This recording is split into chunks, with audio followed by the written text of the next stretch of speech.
La primera vez que la voz de Jim Morrison me hipnotizó fue el 4 o a lo sumo el 5 de abril de 1980 en el cine Atlas de la calle Lavalle. Apocalypse Now se estrenó el jueves 3 y, conociéndome, el cinemaníaco que era desde niño debe haber corrido a verla ese mismo fin de semana, lloviese o tronase. Acudía, claro, a ver la nueva película de Francis Coppola, el director de Los Dos Padrinos que existían hasta entonces y de la genial La Conversación. Pero nada de lo que Coppola había hecho me preparó para lo que vería. Las luces se apagaron. La sala repleta se enfrentaba a una selva, un sinfín de árboles y hojas verdes. Al instante se coló un sonido de fondo que se volvió más inquietante cuando identificamos a qué se debía. Era el ruido, deliberadamente deformado, de helicópteros militares que se cruzaban en la pantalla entre el público y la selva. Con la parsimonia del animal que repta, una guitarra eléctrica hizo su irrupción, tocando una melodía sinuosa de aires orientales. Y cuando comenzábamos a habituarnos a esa cadencia, la arboleda fue devorada por una bola de fuego que la consumió por entero, mientras Morrison cantaba estos versos que jamás olvidé. Este es el fin, yo amigo.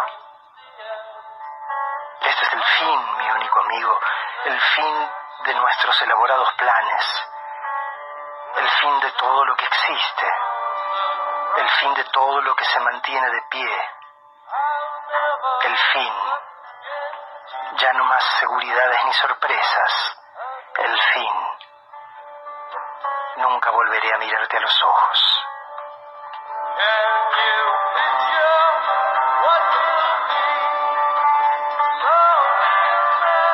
¿Qué era eso? Yo había ido a ver una película de Coppola sobre Vietnam, pero ese prólogo me convenció de que se trataba de otra clase de trip. Todavía no había leído el relato de Joseph Conrad que Coppola adaptaba, trasladándolo a tiempos modernos y que se llama El corazón de las tinieblas. De tenerlo leído me habría preparado mejor. Tampoco sabía que ese inicio y también ese final, porque el film retoma la canción de The Doors que se llama The End para animar la ceremonia sangrienta que cierra el drama. Era una colaboración de ultratumba entre dos exalumnos de la misma camada de la carrera de cine de la UCLA, la Universidad de California en Los Ángeles. Coppola y James Douglas Morrison, el hijo del almirante más joven de la Armada de los Estados Unidos. Y digo de ultratumba porque a esa altura Morrison llevaba casi 9 años muerto. En estos días cumplirá 50 in absentia, o sea, medio siglo. Se lo certificó difunto en París el 3 de julio de 1971.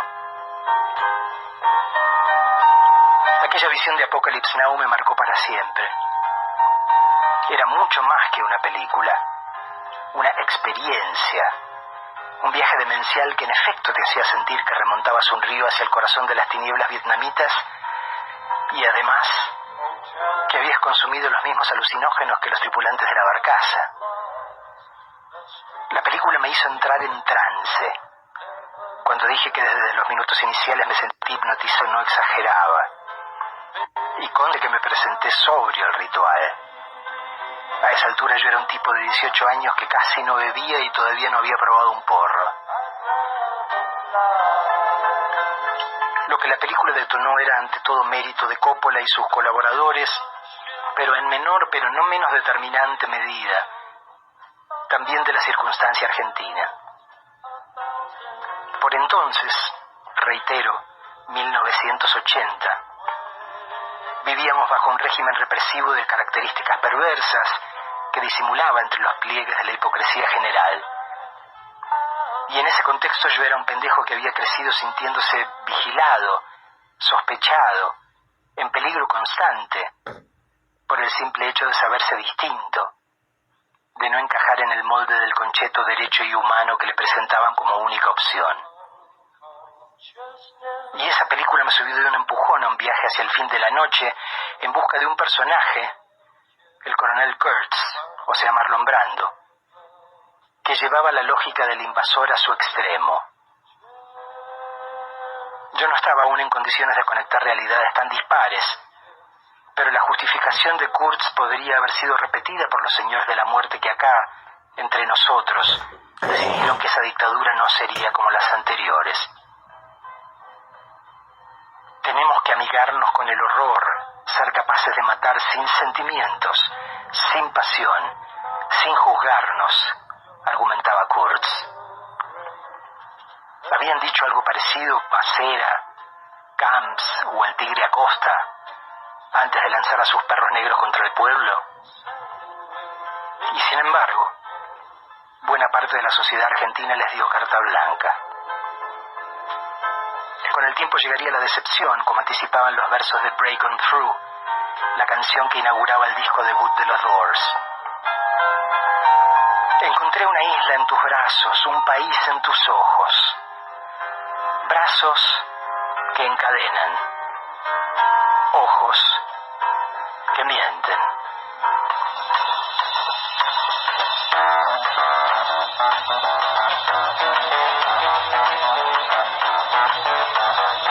You know the day destroys the night, night divides the day.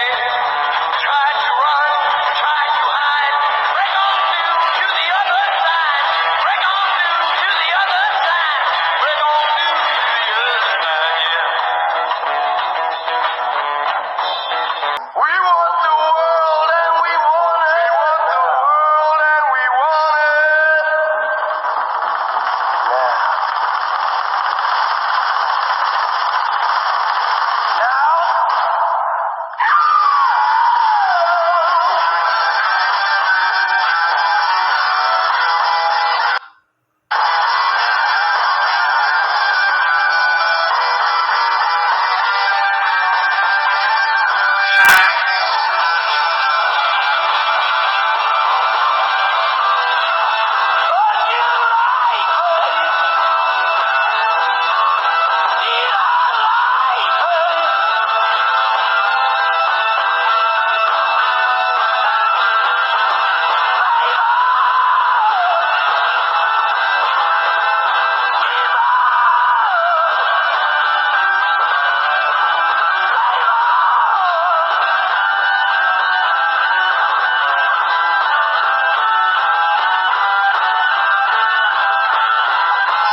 So when the music's over,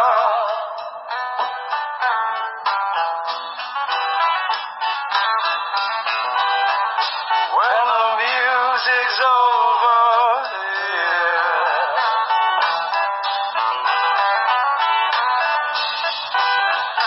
When the music's over, turn out the lights, turn out the lights, turn out the lights.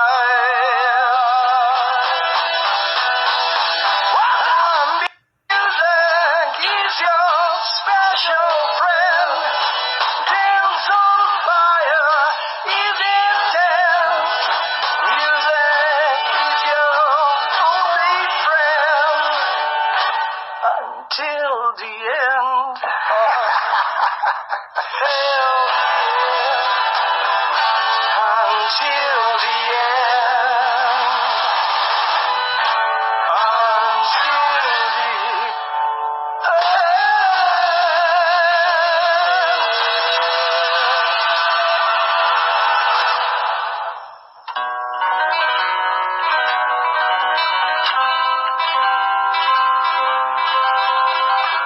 Quizás haya aspirado a algo que estaba por encima de sus posibilidades. También es posible que se haya tomado de modo excesivamente literal a los poetas y visionarios que admiraba y exagerado aquello de aspirar a la belleza por la vía de los excesos y la desorganización de los sentidos. Pero lo indiscutible es que Morrison llevó adelante ese plan al pie de la letra, y por eso me permito creer que su experiencia fue genuina. Para Morrison, su familia representaba un trauma que necesitaba trascender. El padre ausente y a la vez disciplinador, la madre omnipresente y devoradora.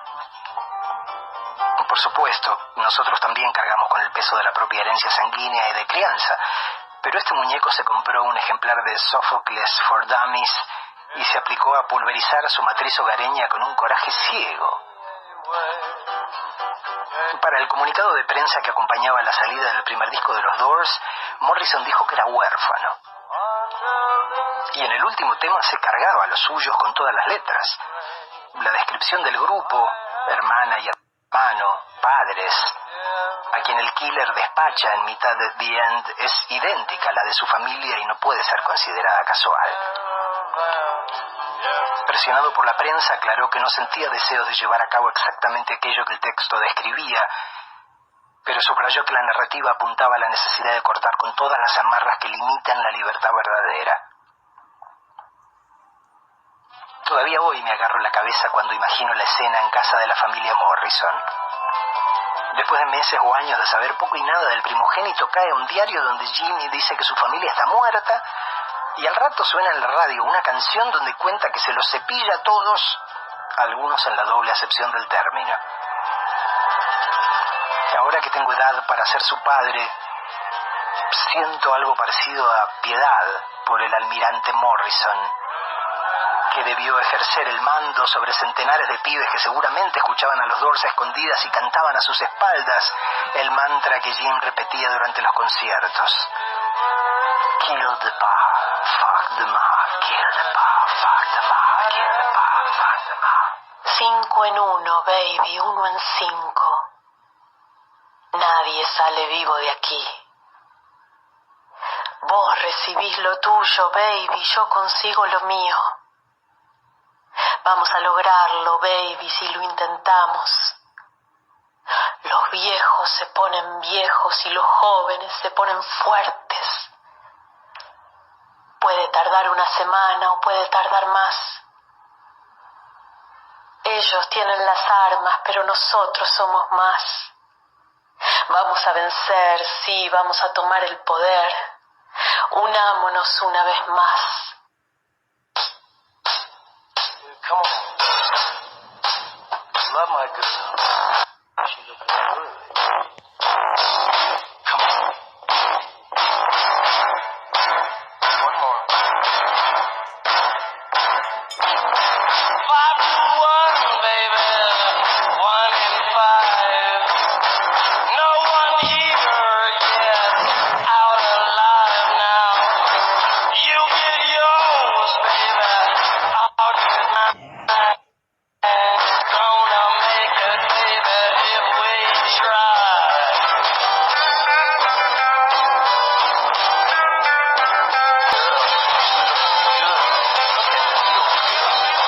La gente es extraña cuando sos un extraño. Las caras se ven feas cuando estás solo. Las mujeres se ven malvadas cuando sos indeseado. Las calles son accidentadas cuando estás deprimido. Cuando sos un extraño, aparecen rostros en la lluvia. Cuando sos un extraño, nadie recuerda tu nombre.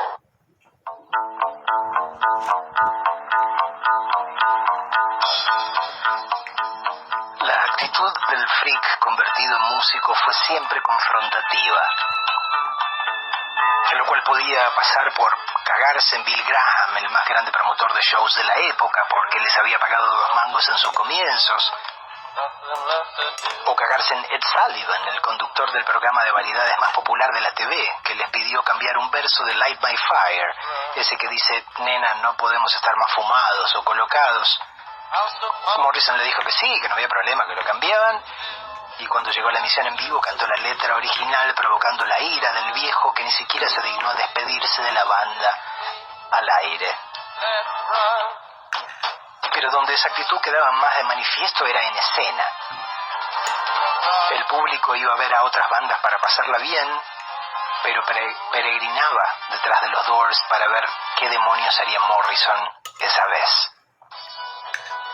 En este sentido, el trío de instrumentistas, el tecladista Ray Manzarek, el guitarrista Robbie Krieger, el baterista John Densmore, eran el sostén ideal, porque seguían al cantante donde se le ocurriese ir. Nunca se sabía cuántos versos de una canción cantaría Morrison antes de lanzarse a decir una parrafada o pasar otro tema. Los Doors eran, en esencia, la pequeña orquesta circense que dramatiza la suerte del equilibrista sin red. Cuando salía al ruedo, todo podía pasar. Y con el correr de los shows comenzó a pasar también debajo del escenario. Sus conciertos ofrecían la yapa del enfrentamiento con la policía. Morrison arengaba al público y no paraba hasta que estallaba el bardo y volaban las sillas y las gorras azules. En Chicago, en Cleveland, en St. Louis, en Phoenix. Interpelado por la prensa, Morrison daba argumentos que suenan antecedentes de discusiones que más tarde generarían aquí los redonditos. Si no hubiese policías ahí, ¿trataría alguien de invadir el escenario?, se preguntaba Morrison. El único incentivo para cargar rumbo a la tarima es la barrera azul. Les da a los chicos la oportunidad de desafiar a la autoridad. Sin ser lo que hoy llamaríamos una banda militante o comprometida, los Doors no rehuían las cuestiones candentes. En 1968 estrenaron 5-1, 5-1, que era la canción que escuchamos recién, que no podía ser más explícita, como Julieta Ortega lo decía al reproducir parte de su letra. Los viejos se ponen viejos y los jóvenes se ponen fuertes. Puede tardar una semana o puede tardar más. Ellos tienen las armas, pero nosotros somos más. Vamos a vencer, sí, vamos a tomar el poder. Unámonos una vez más. Ese mismo año lanzaron también El Soldado Desconocido, The Unknown Soldier, que culminaba diciendo War is over, la guerra terminó, un año antes de que Lennon y Yoko hicieran campaña por lo mismo. Sin embargo, la guerra del gobierno de los Estados Unidos contra Jim Morrison estaba a punto de comenzar.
¿Sabés del cálido progreso debajo de las estrellas?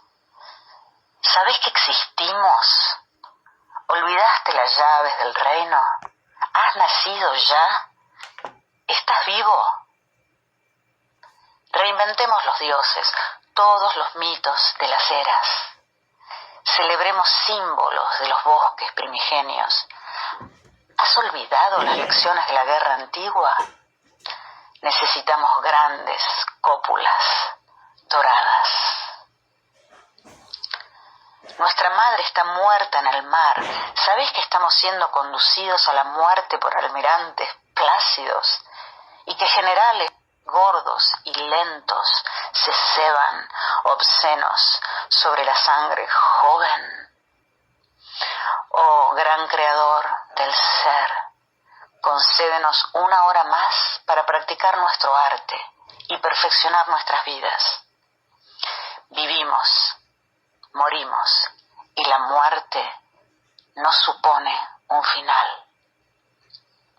Pretendemos algo que ya nos ha encontrado.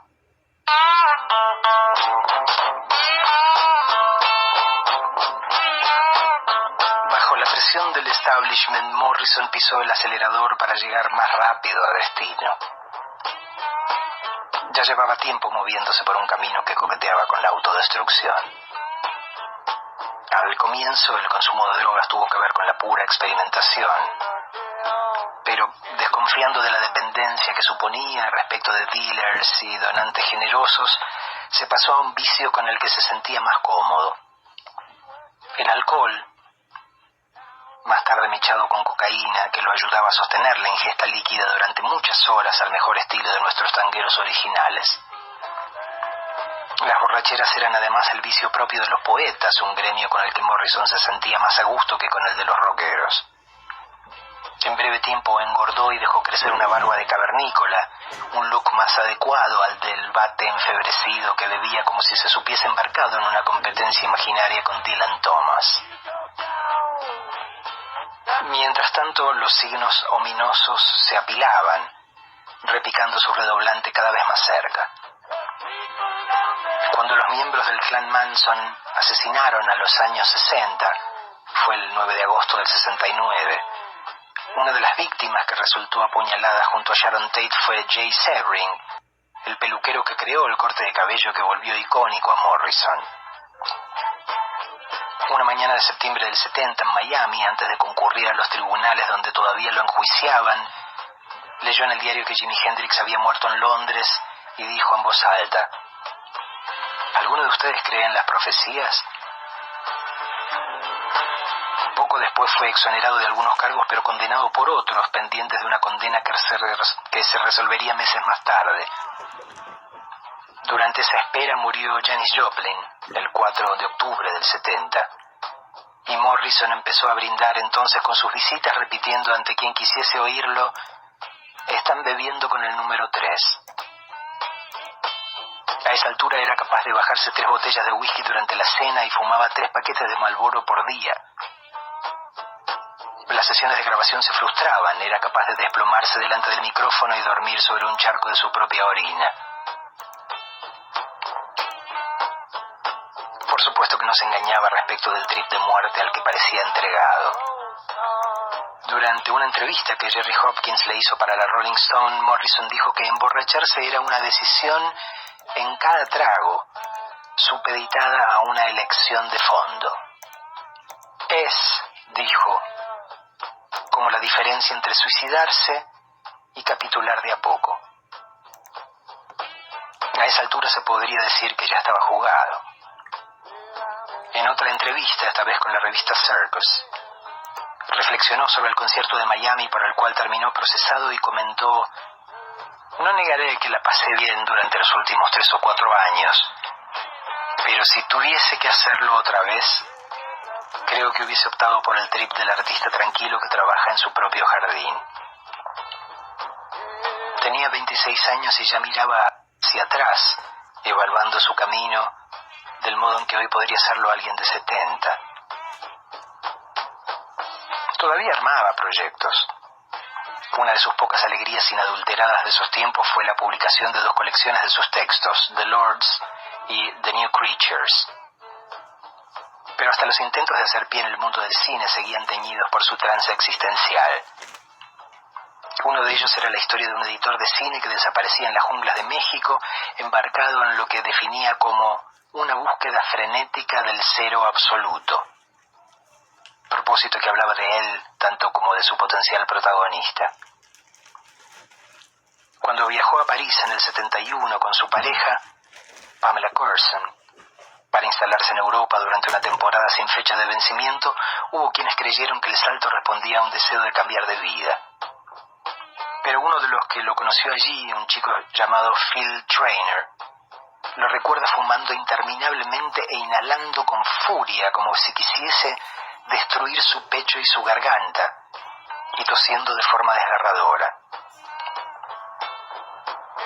A comienzos de julio comenzaron a circular los rumores de su muerte. El manager de la banda, Bill Siddons, llamó a París. Lo atendió Pamela, que se limitó a pedirle que viajase cuanto antes. Cuando Siddons llegó al apartamento el 6 de julio, ella lo recibió en compañía de un ataúd cerrado, un certificado de defunción que atribuía el deceso a un ataque al corazón y la historia de que Jim había muerto en la bañera durante un baño de inversión. El miércoles 7 lo enterraron en Père Lachaise, el mismo cementerio que Morrison acababa de visitar como turista semanas atrás para contemplar las tumbas de la Piaf y de Oscar Wilde, como yo lo haría 15 años después, solo que buscándolo a él. El cine no deriva de la pintura, la literatura, la escultura, el teatro, sino de la popular hechicería de antaño. Es la manifestación contemporánea de la historia de las sombras, el deslumbramiento por las imágenes que se mueven, la creencia en la magia. Su linaje se remonta a los sacerdotes y la brujería, los conjuros que convocan fantasmas. Al principio, con la ayuda de espejos y fuego, los hombres visitaban regiones de la mente enterrada, de modo oscuro y secreto. En estas sesiones espiritistas, las sombras eran espíritus que alejaban el mal.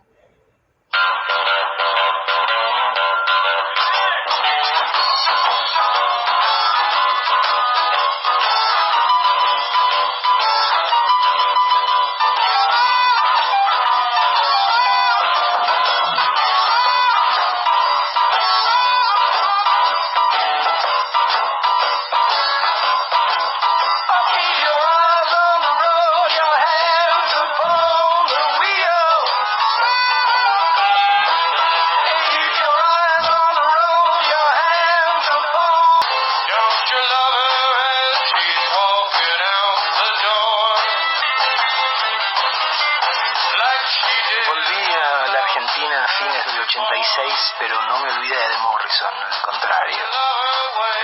Permaneció siempre cerca, en la estantería del alma. Con la primera banda de la que formé parte abríamos tocando Roadhouse Blues.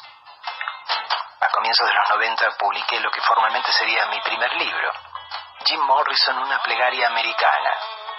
Una suerte de ensayo biográfico que canibalizaba el libro de Hopkins y Sugarman, mechándolo con reflexiones personales.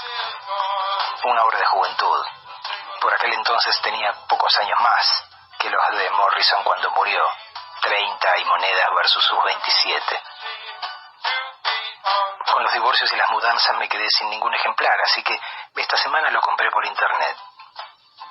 Recibí una edición distinta, del 2009, que cambia los textos poéticos que yo traduje por otros, pero conserva el texto que dediqué a los agradecimientos. Me quedé varado en una frase. A Juan Forn, que me prestó The Doors, The Illustrated History y Wonderland Avenue, que era la novela que Sugarman había publicado hacía poco, ficcionalizando su adolescencia en compañía de los Doors. Había olvidado por completo esa gauchada de Forn, con quien evidentemente tenía relación ya por entonces. Nos habíamos conocido cuando yo trabajaba en el Diario Sur y lo entrevisté como escritor que acababa de publicar el libro que por entonces se llamaba Corazones cautivos más arriba. Debe haberme contado que estaba por sacar una colección nueva en Editorial Planeta llamada Biblioteca del Sur, y conociéndome, sé que no me habré animado a decirle que yo también escribía, o al menos deseaba escribir, lo cual solo deja abierta la otra posibilidad, que me lo sonsacó a cuenta de su olfato de perro de caza literario. En algún momento le alcancé una copia de lo que venía a ser mi primera novela, un engendro cyberpunk llamado El Mesías Eléctrico. Me dijo que me olvidara de ella, lo cual debería haber sido un golpe mortal. Pero también me dijo que escribiera otra cosa en un registro distinto, porque él quería publicarme. Tiempo después le entregué las primeras páginas de lo que había bautizado Un barco lento hacia la China. Era la historia de un pibe que se escapaba de su casa durante las primeras horas de 1938. Así soy, sin medias tintas. Me fui del futuro distópico del Mesías a la Argentina del tango y las películas del negro Ferreira. Y que en su fuga este pibe se cruzaba con un proxeneta polaco y con Perón antes de convertirse en el Perón que todos conocemos. Juan se rió. De pocas cosas me he acordado más en esta semana que de su risa. Y me dijo, sin dejar lugar al pataleo, esto se tiene que llamar el muchacho peronista. Le hubiese dejado rebautizar la Soborocoteame la papirola con tal de publicar, así que no protesté, pero me quedé pensando que mi título era mejor. Ya no pienso eso. Yo había elegido un título poético que pocos recordarían, pero Forn, que era un editor magnífico, optó por algo mucho más fuerte, con vocación de dejar una marca. Y ahí está todavía.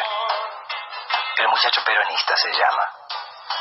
Lo cual, a esta altura, habla tanto de mí como del protagonista de la novela.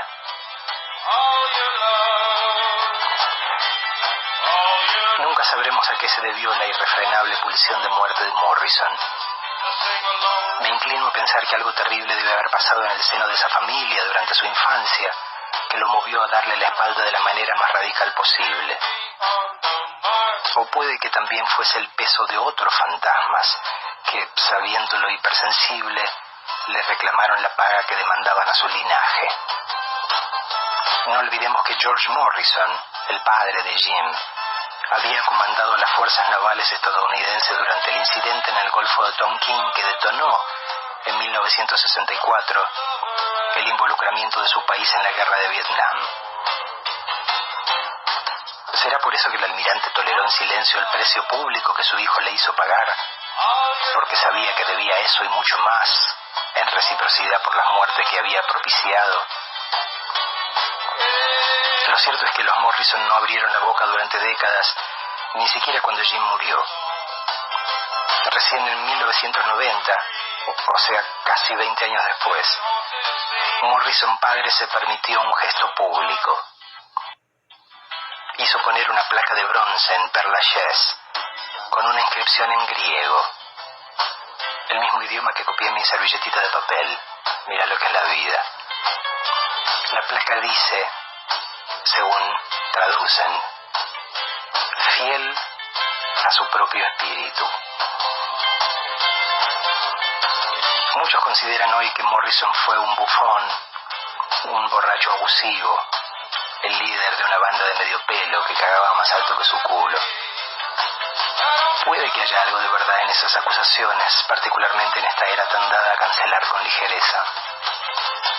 Pero para mí será siempre otra cosa. En primer lugar, un crío, porque quedó fijado en una edad que lo convertiría en hermano menor de mis hijas más grandes. Pero aún así, un crío que en los pocos años que vivió fue capaz de crear cosas soberbias, que la inmensa mayoría de los artistas que conozco no empardarían ni trabajando durante décadas. Podría mencionar unas cuantas, pero ni quiero ni hace falta.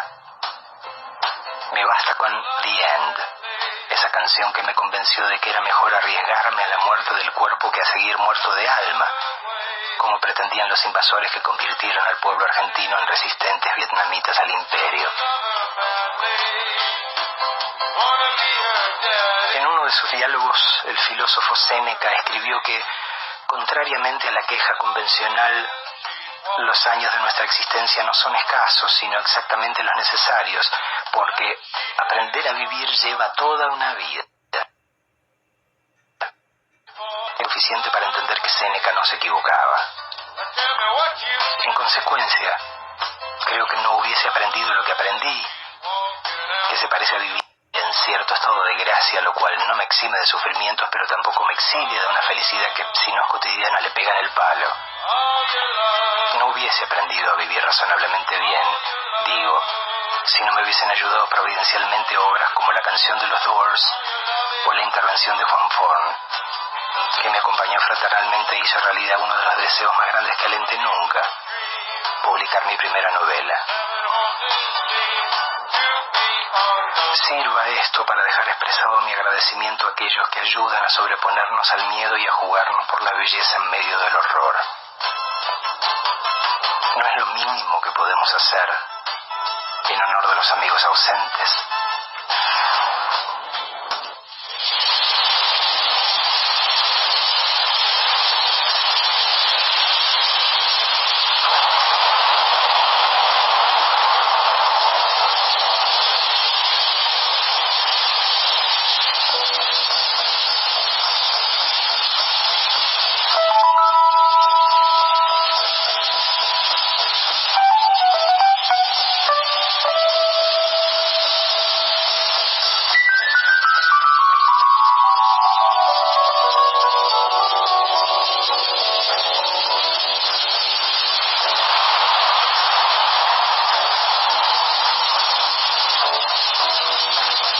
Riders on the storm. Riders on the storm. Into this house we're born. Into this world we're thrown. Like a dog without a bone and packed around alone. Riders on the storm. There's a killer on the road. His brain is squirming like a toad. Take a long holiday. Let your children play. If you give this man a ride, sweet family will die. Killer on the road. Yeah. All right. This is the end, beautiful friends. Se nos fue este Big Bang tan particular en honor al amigo Morrison, que nos hizo vivir algunas emociones y nos hizo pensar algunas ideas de esas que perduran y le enderezan a uno el barco de la vida.